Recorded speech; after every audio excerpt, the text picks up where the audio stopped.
So you have to listen to your intuition. And this is more money mga kapiksi. Sabi ko nga sa inyo guys, ang focus ng attention nyo right now is naghahanap kayo ng mga pamamaraan, no? Try until you succeed sa mga side hustles. And nakikita natin na with this type of energy mga kapiksi, makikita mo yung tamang side hustle para sa'yo. So you just have to stick with it mga kapiksi. As in, pag sinabing stick with it, guys, panindigan nyo hanggang sa talagang kumita kayo ng bonggang-bongga, hanggang sa talagang mag-manifest, no? Na maging ma-okay yung kitaan dyan sa mga side hustle na makikita nyo. This will bring in more money.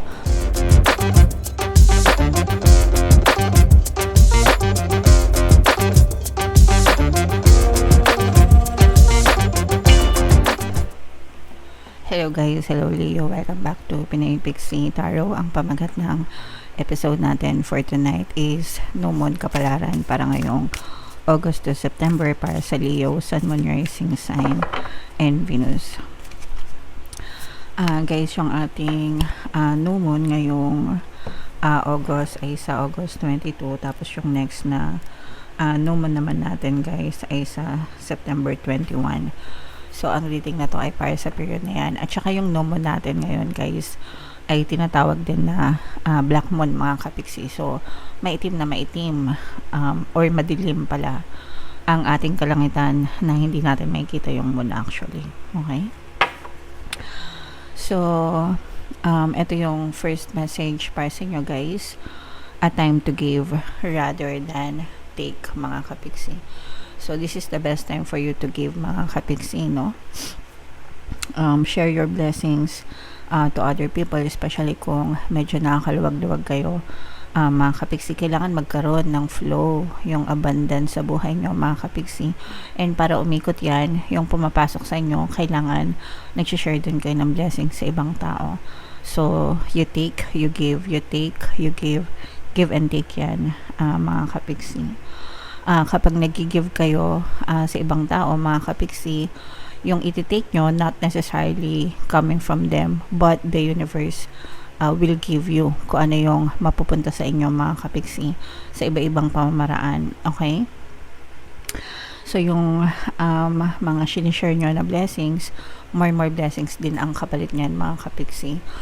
Again, from different resources or from different sources from the universe, guys.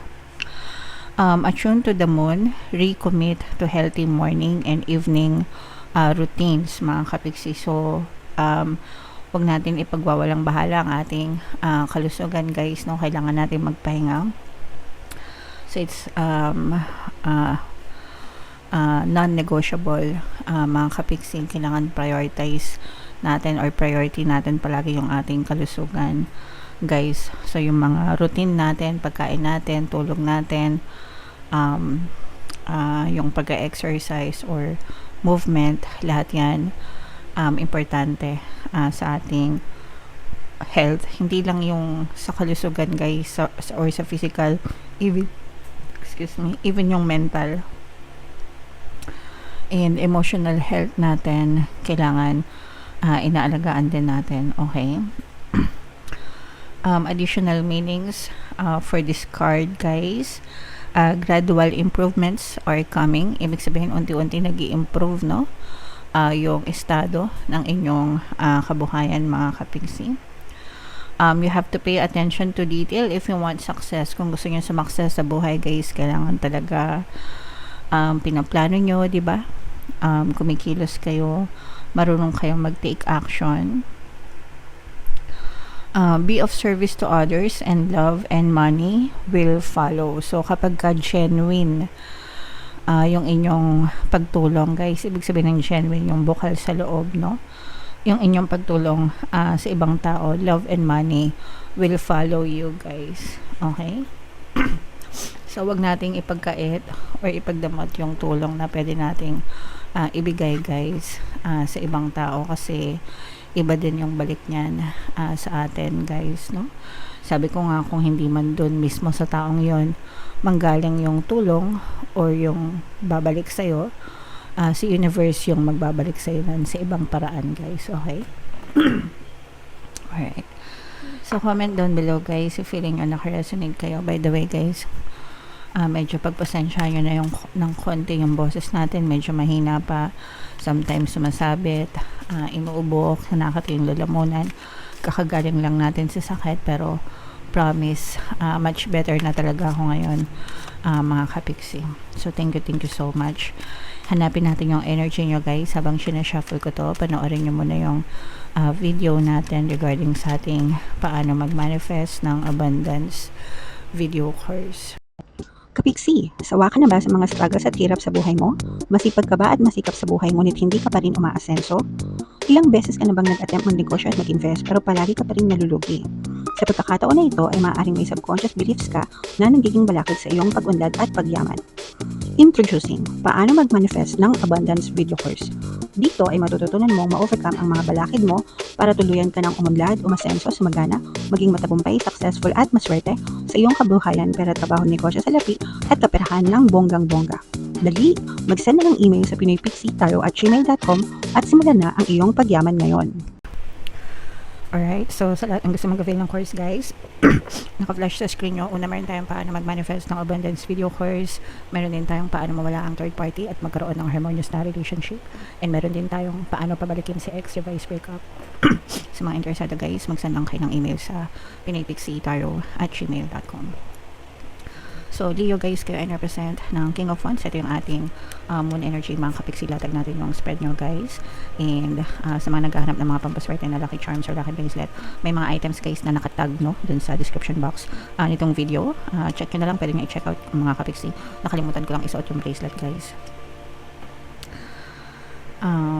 Yeah, so this is a very positive set of energies mga kapiksi, parehas sa kaperahan guys, tsaka sa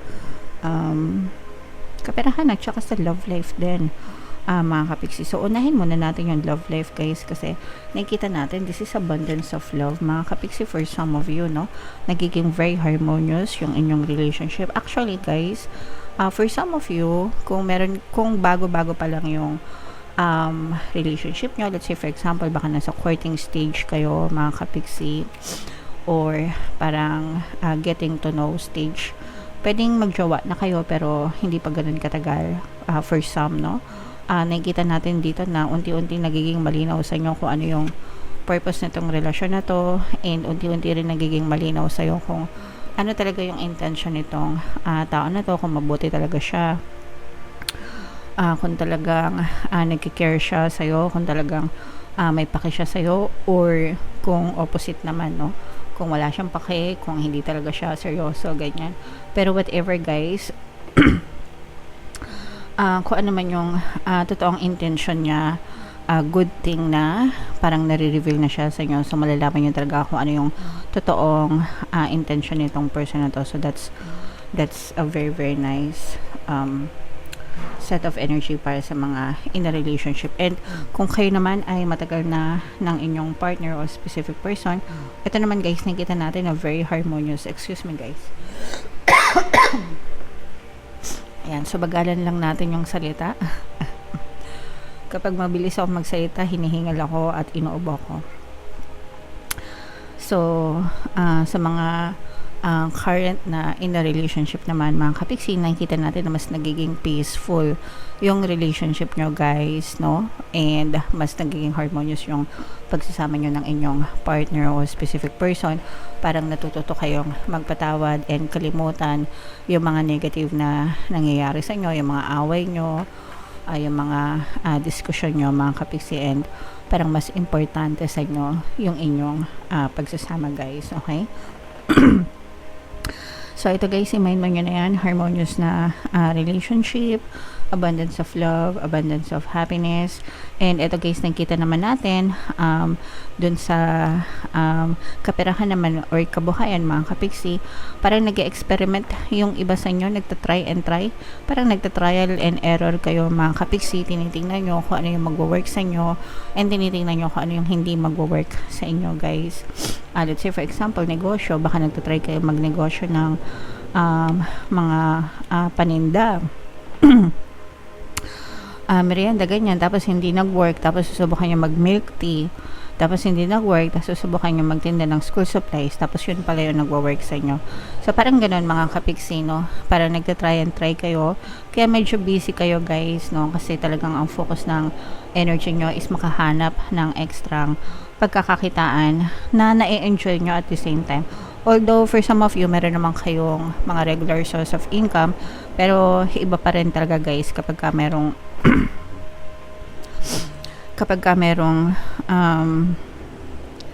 tawag dito, additional source of income or side hustle, okay? So ituloy nyo lang yan guys hanggang sa makita nyo kung ano talaga yung mag-work para sa inyo. Excuse me guys. Yan. Pasensya na kayo kung minsan bigla-bigla tayo naubo.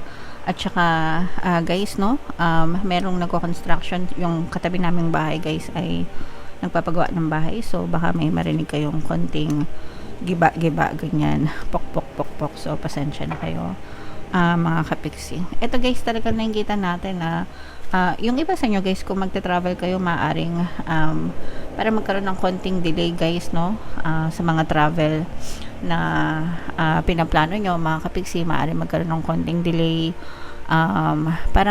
Parang dati nung pinaplano nyo, ready kayo dun sa mga travel nyo, pero habang papalapit yung travel date nyo, yung iba parang gustong i-cancel, parang nawawalan na kayo ng ganang mag-travel. So for some reason mga kapiksi, so kung ano man yung reason na yun, kayo na lang yung nakakaalam. So kung gusto nyo ituloy nyo guys, pero kung feeling nyo parang wala kayong gana talaga or negative yung pakiramdaman nyo, wag nyo nang ituloy kasi baka hindi nyo lang ma-enjoy and baka meron lang mangyaring hindi maganda sa travel nyo guys. So you have to listen to your intuition.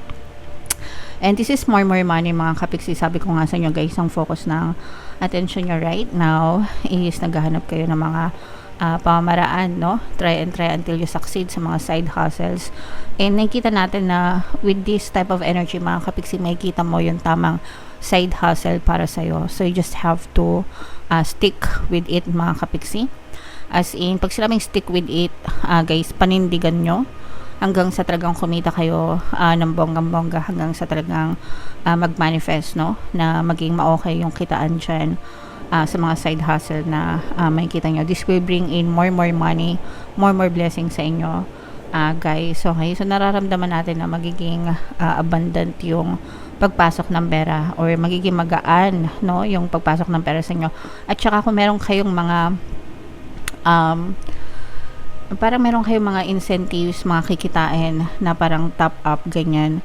So, lalo na guys kung nasa mga sales kayo, meron kayong mga pending na commission, pending na mga incentive, or mga pending na bonuses guys, no? Maaaring makuha nyo siya. So, you will receive money, Leo, ngayong season na to, dun sa mga may ine-expect, okay?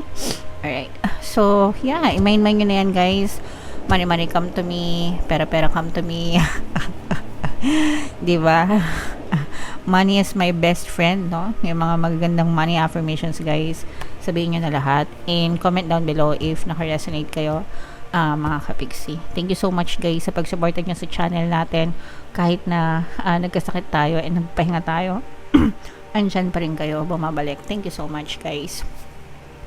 So, for more tarot readings, ito yung playlist nyo. Ito naman yung ating success stories ng paano mag-manifest ng abundance video course. Click here to subscribe, guys. Thank you for liking, sharing, and subscribing.